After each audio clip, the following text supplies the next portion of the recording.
Good evening and welcome. I am Amarachi Ubani. Tonight, Ogun State Police Command arrests 3 suspects over the murder of 22-year-old final year student of the Lagos State University.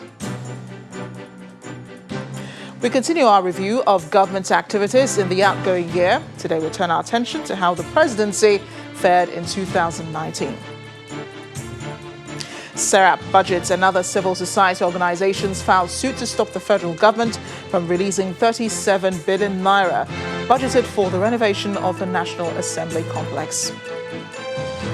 And Australia authorities warned residents and holidaymakers in Victoria State to evacuate because of the worsening spate of bushfire.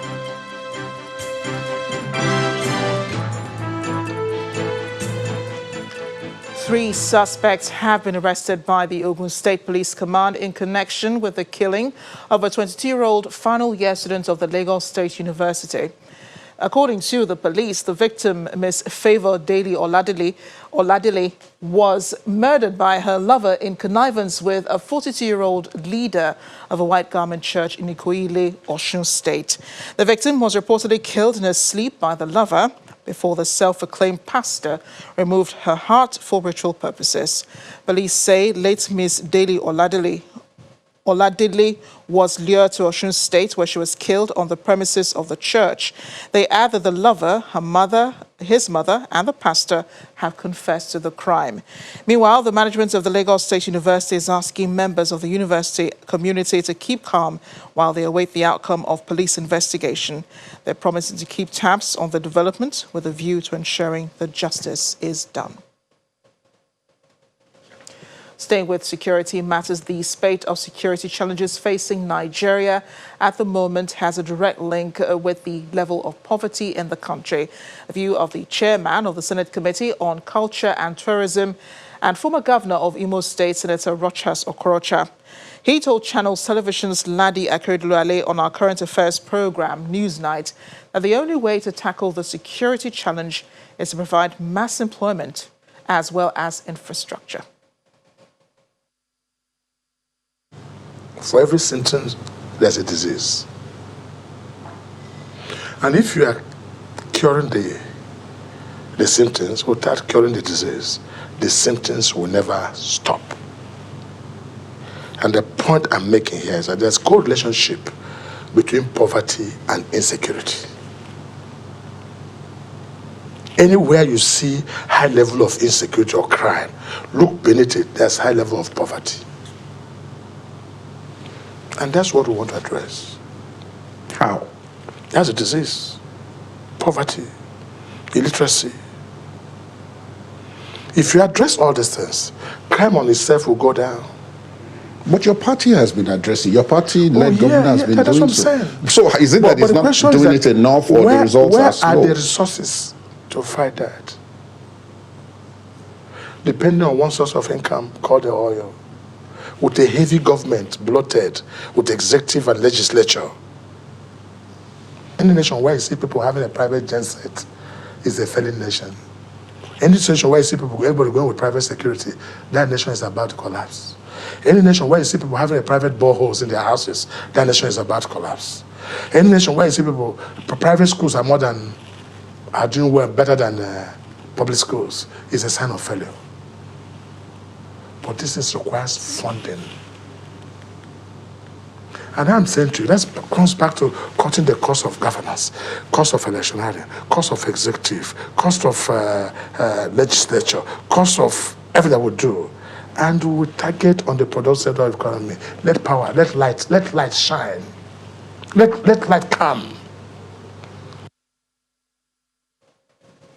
Do watch the full interview with Senator Okorocha on Newsnight. It airs tomorrow, Monday, December 30, right here on Channels Television at 9 p.m.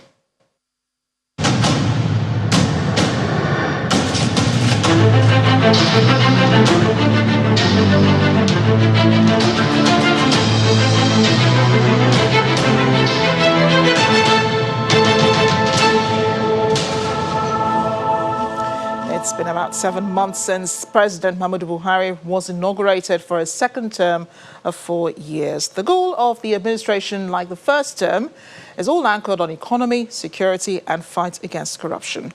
In continuation of our look at events in the outgoing year, our correspondent Ibrahim Adra reviews happenings at the seat of power in 2019. The 2019 elections took center stage during the first quarter of the year. Having satisfied the requirements of the law and scored the highest number of votes, is hereby declared winner and is returned elected. He was inaugurated for a second 4-year term. It was a low-key event with a more elaborate ceremony held on June the 12th, now officially recognized as Democracy Day.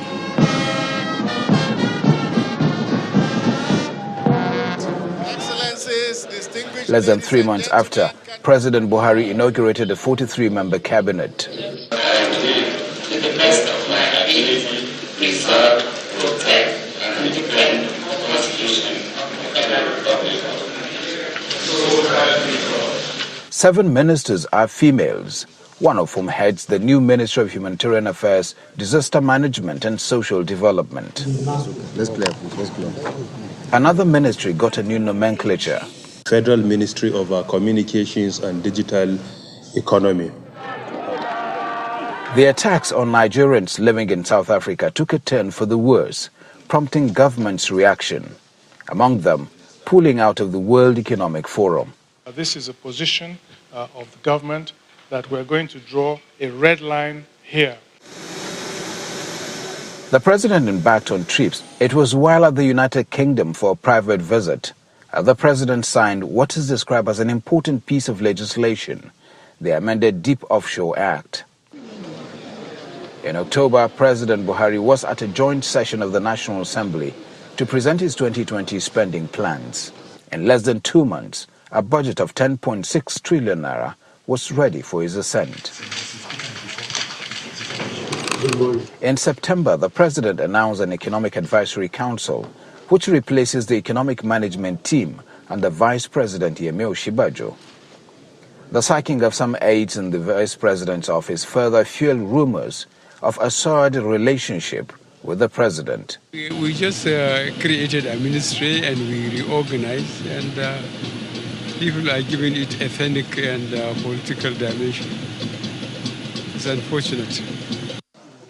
The Vice President hosted the CEO of Alibaba and members of the Egyptian parliament and others, all seeking stronger ties with Nigeria. The president also received foreign dignitaries, among them the Prime Minister of the Netherlands. At the National Executive Council meeting of his party in Abuja, President Buhari denies harboring plans for a third term. Besides the age, I swore by the Holy Book I believe in that I will go by the Constitution, and the Constitution said 2 terms. Fighting graft remains an integral part of the administration's policies. The ICPC released a very revealing report. The event provided the platform for the president to take on the National Assembly over constituency projects. The impact of such huge spending on the lives and welfare of ordinary Nigerians can hardly be seen. The administration also slammed shut its land borders. The government has been listing benefits, while its critics think otherwise. On the other hand, the country is finally ready for the Africa Continental Free Trade Agreement. It is now my pleasure to inaugurate the National Action Committee. Mr. Femi Adesina sums up the year 2019 this way. The cabinet has been composed, the ministers are working, so many things are responding to policies. President Buhari turned 77 on December the 17th. He used the occasion to sound a note of caution to would-be public officers seeking election in 2023. He also says the nation should get ready for a free, fair and credible election come 2023.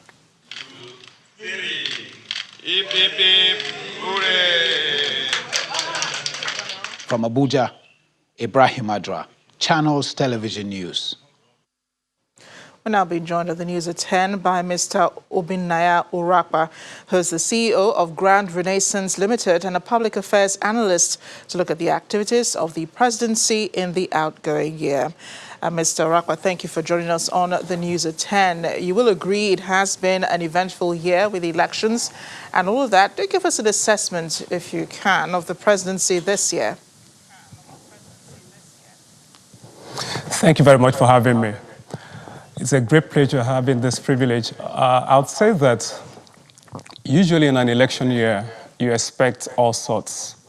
There's usually that feeling of trepidation, both internally and externally.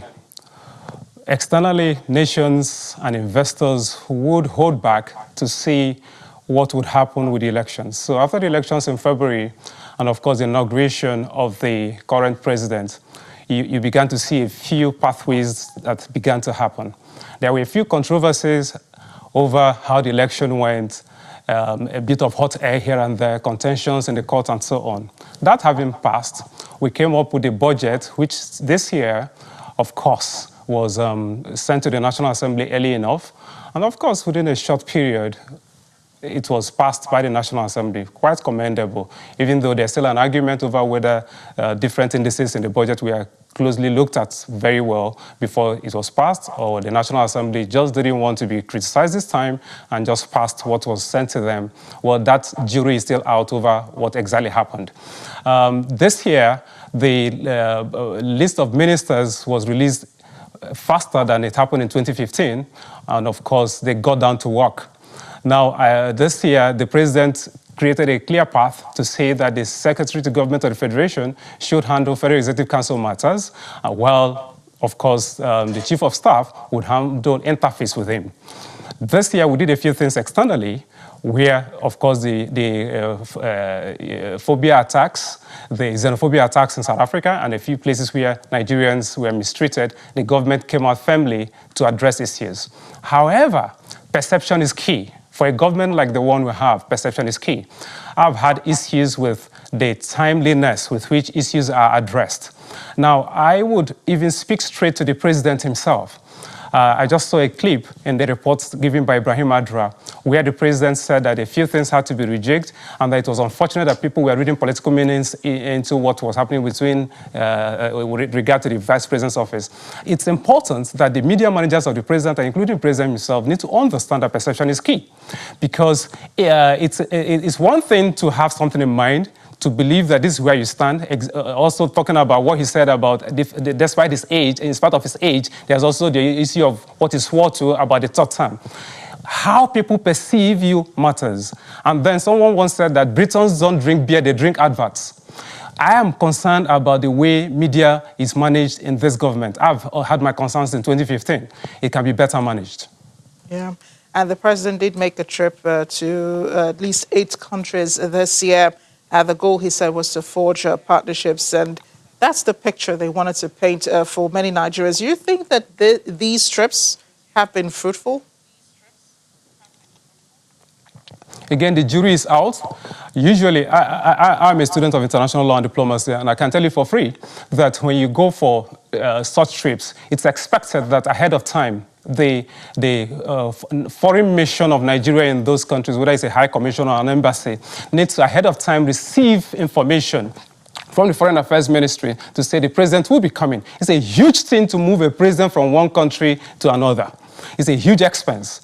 Usually there's an advanced party that goes ahead and there's so much expenditure, so it has to count for something. Now, by the time the president is going to Egypt or is going to Saudi Arabia or any country, we have embassies in those places. You would expect that the heads of those missions would send out notices to the business community, to Nigerians in those countries, the Nigerians in diaspora, to expect that the president will be coming. And when he comes, beyond having the interface with the head of state of those countries, there are side meetings that usually happen. And ahead of time, the advanced party needs to engage those people so that all the president needs to do is to append his signature to agreements. The challenge I have, I can tell you for free, is that Nigeria has signed many agreements, and I suspect that members of the National Assembly were not carried along as those agreements were signed over the years, not just in this government. So you notice that you have not more than 13% of the agreements signed by Nigeria not being domesticated here. And until you domesticate an external agreement, it will not have the force of law in a country like Nigeria, and in fact, any other country. So many questions there. Mr. Arakpa, thank you again for joining us on the News at 10, the CEO of Grand Renaissance International Limited and a public affairs analyst. Thanks for joining us on the News at 10. My pleasure.